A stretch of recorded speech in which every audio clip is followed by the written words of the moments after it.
بسم اللہ الرحمن الرحیم۔ السلام علیکم ورحمۃ اللہ وبرکاتہ۔ نحمدہ ونصلی علی رسولہ الکریم، اما بعد۔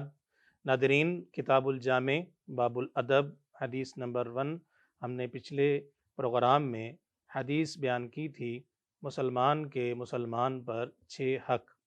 اس حدیث میں سے جو پہلا حق تھا رسول اکرم صلی اللہ علیہ وسلم نے بیان کیا، اذا لقیتہ فسلم علیہ، کہ جب کوئی مسلمان کسی مسلمان سے ملاقات کرتا ہے تو اس وقت اس کو چاہیے کہ وہ پہلا کام یہ کرے کہ سلام کہے، السلام علیکم ورحمۃ اللہ وبرکاتہ۔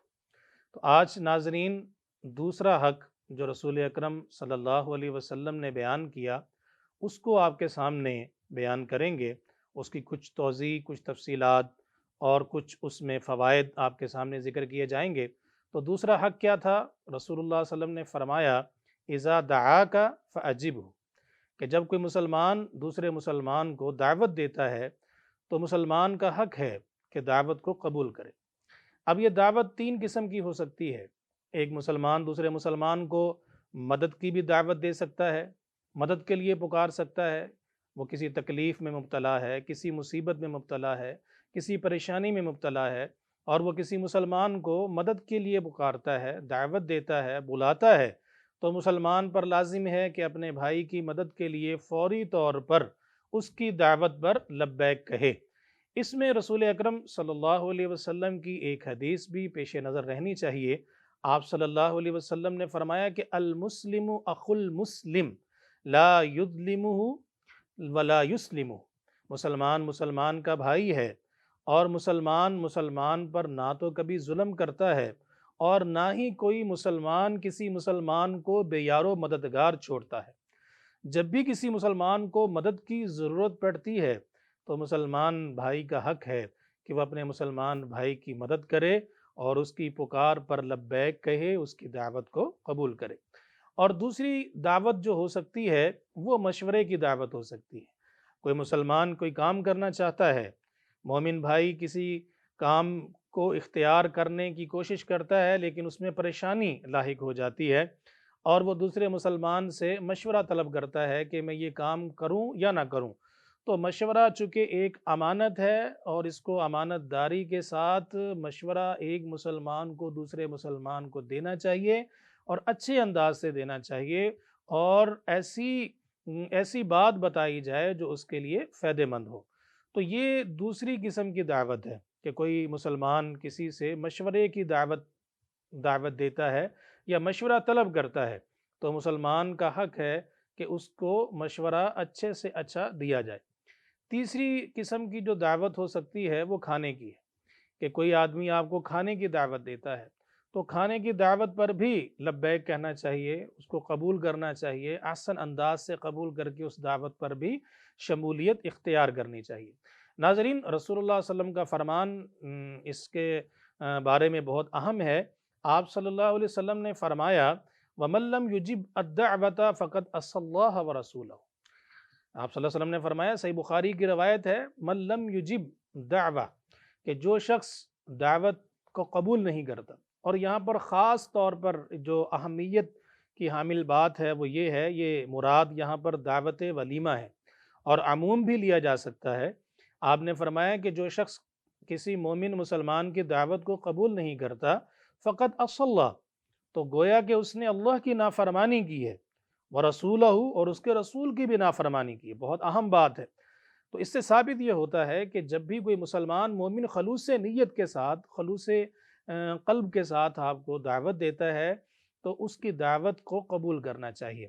اور خصوصی طور پر ولیمے کی دعوت کے بارے میں رسول اللہ صلی اللہ علیہ وسلم نے فرمایا کہ اذا دعی احدکم الی الولیمۃ فلیاتیہ، یہ بھی صحیح بخاری کی روایت ہے۔ آپ صلی اللہ علیہ وسلم نے فرمایا کہ جب تم میں سے کسی شخص کو ولیمے کی دعوت پر بلایا جائے تو اسے لازماً اس دعوت کو قبول کرنا چاہیے۔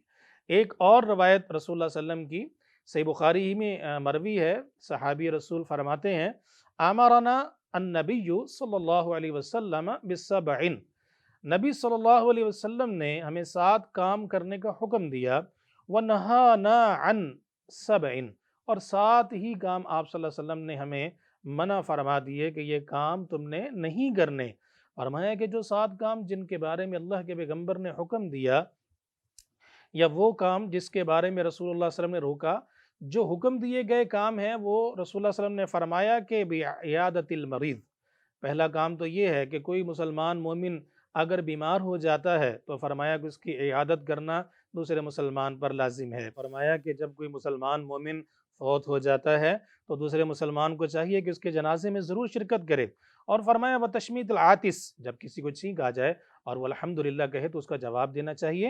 اور فرمایا کہ ونصر المظلومی، کوئی آدمی مسلمان کسی پر اگر ظلم کیا گیا ہے تو ظالم آدمی کا ہاتھ پکڑنا چاہیے، مظلوم کی مدد کرنی چاہیے۔ وافشاء السلام، اور فرمایا کہ سلام جو ہے اس کو عام کرنا چاہیے۔ سلام رسول اللہ صلی اللہ علیہ وسلم نے فرمایا کہ چاہے تمہارا کوئی آدمی واقف کار ہے اس کو بھی سلام کہو، اور جو واقف کار نہیں ہے تو فرمایا کہ اس کو بھی سلام کرو۔ سلام کو عام کرو، یہ تمہارے لیے جنت میں دخول کا بہترین ذریعہ ہے۔ وَإِجَابَةِ الدَّاعِ، اور آخر میں رسول اللہ صلی اللہ علیہ وسلم نے فرمایا کہ کوئی آدمی اگر تمہیں دعوت دیتا ہے، دعوت پر بلاتا ہے، تو فرمایا کہ اس کی دعوت کو قبول کرنا چاہیے۔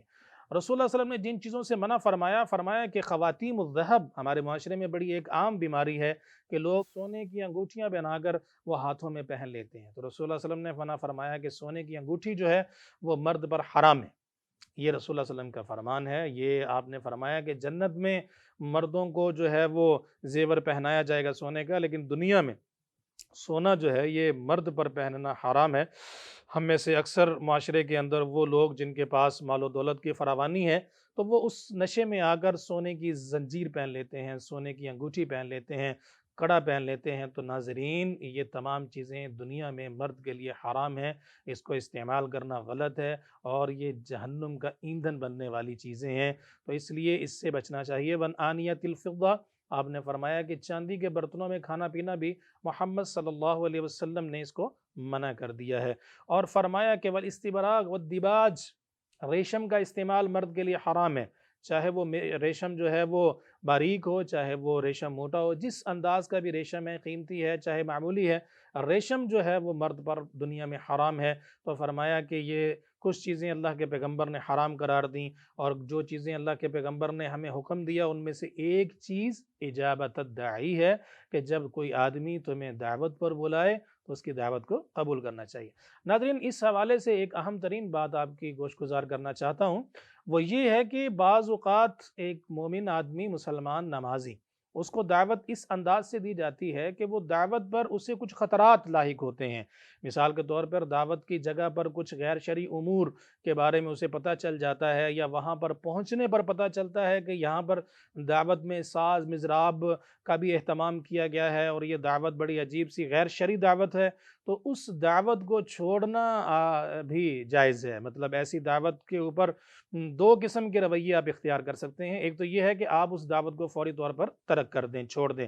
اس کی دلیل رسول اللہ صلی اللہ علیہ وسلم کی احادیث اور صحابہ اکرام کا عمل اس پر موجود ہے۔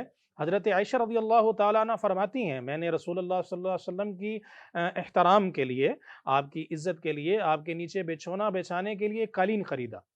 اس قالین کے اوپر کچھ تصاویر بنی ہوئی تھی، اور میں نے وہ قالین جو تھا وہ گھر میں بچھا دیا۔ رسول اللہ صلی اللہ علیہ وسلم میرے حجرہ مبارک میں جب تشریف فرما ہوئے تو آپ صلی اللہ علیہ وسلم دروازے میں رک گئے۔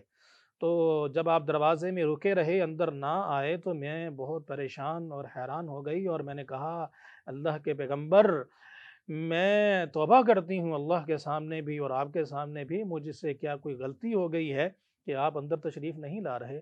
آپ صلی اللہ علیہ وسلم نے فرمایا کہ عائشہ، یہ قالین کیسا ہے؟ یہ قالین کیسا ہے؟ عائشہ نے کہا کہ اللہ کے پیغمبر، آپ کی عزت اور اکرام کے لیے، آپ کے نیچے بچھانے کے لیے میں نے یہ قالین جو ہے وہ خریدا ہے۔ آپ نے فرمایا کہ اس پر جو تصاویر بنی ہیں، یہ تصاویر بنانا حرام ہے، اس تصاویر کو گھر میں رکھنا حرام ہے۔ رسول اللہ صلی اللہ علیہ وسلم نے فرمایا کہ تمہیں معلوم نہیں ہے کہ جن لوگوں نے یہ تصاویر اپنے ہاتھوں سے بنائی ہے، قیامت کے دن اللہ تعالیٰ ان کو فرمائیں گے، حکم دیں گے کہ ان تصاویر میں روح کو پھونکو، اور جب تک وہ ان تصاویر میں روح پھونک نہیں لیں گے ان کی خلاصی نہیں ہوگی، اور وہ جنت میں نہیں جا سکیں گے بلکہ جہنم کا ایندھن بن جائیں گے۔ اور ایک اور بات یاد رکھنا کہ جس گھر میں یہ تصاویر موجود ہوتی ہیں تو اس گھر میں رحمت کے فرشتے داخل نہیں ہوتے۔ حضرت عائشہ نے فوری وہ اٹھایا اور غائب کر دیا۔ تو اس سے ثابت ہوتا ہے کہ اگر کوئی ایسا معاملہ آپ کے سامنے پیش آ جاتا ہے جو غیر شرعی ہے تو آپ اس جگہ کو چھوڑ سکتے ہیں، اس مجلس کو چھوڑ سکتے ہیں۔ اسی طرح عبداللہ بن عمر رضی اللہ تعالیٰ عنہ نے ابو ایوب انصاری رضی اللہ تعالیٰ عنہ کو اپنے گھر پر دعوت دی۔ ابو ایوب انصاری رضی اللہ تعالیٰ عنہ جب گھر پر پہنچے دعوت کھانے کے لیے، تو دیکھا کہ حضرت عبداللہ بن عمر رضی اللہ تعالیٰ عنہ کے گھر کی جو دیواریں ہیں ان پر کچھ ایسے کپڑے یا چادریں لٹک رہی ہیں کہ جن چادروں پر تصاویر بنی ہیں۔ ابو ایوب انصاری رضی اللہ تعالیٰ عنہ ناظرین انتہائی پریشان ہوتے ہیں اور گھبرا جاتے ہیں اور گھر سے باہر نکلنے لگتے ہیں۔ عبداللہ بن عمر فرماتے ہیں کہ رکیے، کہاں جا رہے ہیں؟ یہ ہماری عورتوں نے ہمیں مجبور کر دیا ایسا کام کرنے پر۔ ابو ایوب انصاری رضی اللہ تعالیٰ عنہ نے کہا کہ مجھے اللہ کی قسم ہے، میں ایسی جگہ پر بیٹھ کر کبھی بھی کھانا نہیں کھاؤں گا کہ جہاں پر غیر شرعی امر پر عمل ہو رہا ہو۔ اللہ اکبر۔ وہ اس مجلس کو چھوڑ کر چلے جاتے ہیں۔ تو ناظرین یہ ایک رویہ ہے کہ آپ اگر کسی دعوت پر جاتے ہیں اور وہ دعوت اگر وہاں پر کوئی غیر شرعی معاملہ ہو رہا ہے تو آپ اللہ کے لیے اور اپنے ایمان کے بچاؤ کے لیے اس مجلس کو، اس دعوت کو ترک کر سکتے ہیں۔ مسند احمد میں ایک روایت ہے، حضرت عثمان رضی اللہ تعالیٰ عنہ کے پاس ایک آدمی دعوت دینے آتا ہے ختنے کی، کہ میرے بیٹے کا ختنہ ہے اور ختنے کی دعوت ہے، آپ ختنے پر آئیے۔ تو یہ ختنے کی دعوت چونکہ غیر شرعی ہے، رسول اللہ صلی اللہ علیہ وسلم سے ثابت نہیں ہے۔ ختنے پر جو عقیقہ کیا جاتا ہے وہ عقیقہ تو ثابت ہے، لیکن ختنے کی جو دعوت ہے کہ آج میرے بیٹے کا ختنہ ہے، اس پر آئی۔ حضرت عثمان نے انکار کر دیا، فرمایا کہ یہ شرعی دعوت ہی نہیں، میں اس دعوت میں کبھی بھی نہیں آؤں گا۔ ابن تیمیہ رحمۃ اللہ علیہ نے حذیفہ بن یمان رضی اللہ تعالیٰ عنہ کے بارے میں نقل کیا ہے کہ ان کو بھی ایک دعوت پر بلایا گیا، جس دعوت پہ فاخرانہ لباس عورتوں نے پہن رکھا تھا، مردوں نے پہن رکھا تھا۔ تو فاخرانہ لباس جب حذیفہ بن یمان رضی اللہ تعالیٰ عنہ نے دیکھا تو وہ بھی فوری طور پر اس دعوت کو ترک کر کے واپس آ گئے کہ یہ انداز سنت کے خلاف ہے اور یہ حرکات و سکنات بھی سنت کے خلاف ہیں، تو اس لیے ہم ایسی دعوت کو کبھی قبول نہیں کریں گے، یہاں پر ٹھہریں گے نہیں۔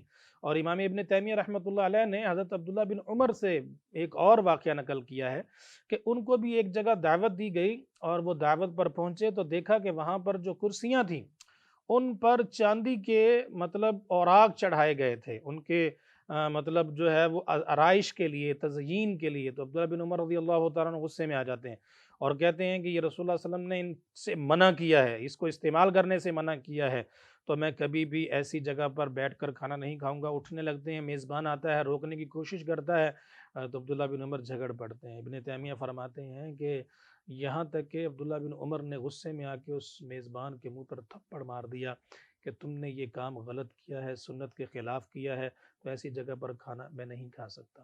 تو پہلا رویہ ناظرین یہ ہے، ایسی دعوت پر، جس دعوت پر آپ پہنچے ہیں، آپ نے حسن ظن رکھتے ہوئے دعوت کو قبول کیا ہے، مسلمان بھائی کی دعوت ہے، اس نے دعوت پر بلایا ہے، آپ چلے گئے ہیں، غیر شرعی معاملے کو دیکھتے ہیں، تو پہلا رویہ تو یہ ہے کہ آپ چھوڑ کر آ جائیں۔ دوسرا رویہ یہ ہے کہ اگر آپ میں طاقت ہے، ہمت ہے، تو آپ وہاں پر کھڑے ہو کر دین کی دعوت کا کام کریں، آپ انہیں سمجھائیں، عمل بالمعروف و نہی عن المنکر کا کام کریں اور بتلائیں کہ یہ جو کام ہے یہ صحیح نہیں ہے، یہ شرعی نہیں ہے، اسے تمہیں باز آ جانا چاہیے، تمہیں رکنا چاہیے۔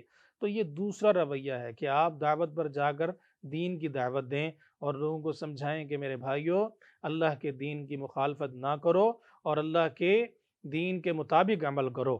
رسول اللہ صلی اللہ علیہ وسلم کی ایک روایت فرمایا کہ من کان یؤمن باللہ والیوم الآخر فلا یجلس علی مائدۃ یدار علیہ الخمر۔ فرمایا کہ کسی مسلمان مومن کے لیے جائز نہیں ہے جو اللہ پر ایمان رکھتا ہے اور آخرت پر ایمان رکھتا ہے، ایسی دعوت پر جائے جہاں پر شراب نوشی عام ہو۔ تو ناظرین یہ وہ دعوت ہے کہ جس کے آغاز میں آپ کو پتہ چل گیا کہ یہ فلاں چیز کی دعوت دی جا رہی ہے، تو حرام دعوت کو قبول کرنا بالکل جائز نہیں ہے اور اس پر جانا بھی جائز نہیں۔ تو ناظرین یہ تھا دوسرا حق جو رسول اکرم صلی اللہ علیہ وآلہ وسلم نے مسلمان کا مسلمان پر بیان کیا۔ وَإِذَا دَعَاكَ فَأَجِبْهُ، جب کوئی مسلمان کسی مسلمان کو دعوت پر بلائے تو اس کی دعوت کو قبول کرنا چاہیے۔ اللہ سے دعا ہے مجھے بھی آپ کو عمل کی توفیق عطا فرمائے۔ وآخر دعوانا ان الحمد للہ رب العالمین۔